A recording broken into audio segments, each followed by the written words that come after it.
Right, the first one? Yep. Good. And that, even though you didn't quite catch that one the way you wanted to, Yeah, it's a little fast. using the bounce in that way though, that means that we're doing something right. So let me just step in here real quick just to show you as well.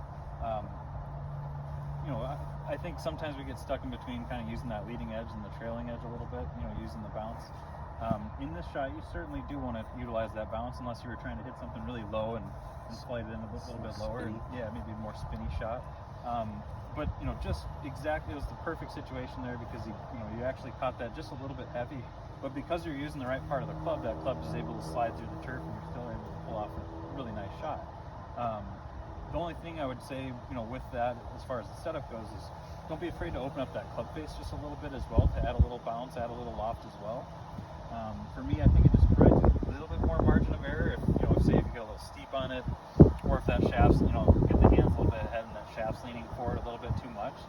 So if we can get, again, feeling like the hands are, you know, even slightly behind the golf ball, feeling like you're still in that similar setup position where, you know, we're slightly open, stance is a little bit, you know, narrower than our, you know, we did a full shot with, playing that ball off that front foot, that's all perfect.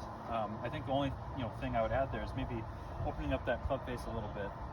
You know, again, just a little bit more margin for error using that bounce. You know, in that case, you know, if we do hit a little bit heavy, you know, that ball is maybe going to not fly quite as far, but it'll release a little bit more because we didn't catch it perfectly. So, you know, one of the things I would have you practice is, again, just opening up that face a little bit more and actually taking practice swings where you feel like you're taking a divot, but because we're having that face a little bit more open and we're having that shaft lean a little bit further back, you can see I'm not really making much of a mark there, whereas if I had that club face a little bit more square, you know, it's pretty easy to kind of dig into that turf and start taking a little bit more of a divot there. So what we really want to do, again, is just, you know, for that high stop shot, utilizing that bounce. So, you know, basically just open up that face a little bit more, but you have all the, you know, all the right stuff going on there as far as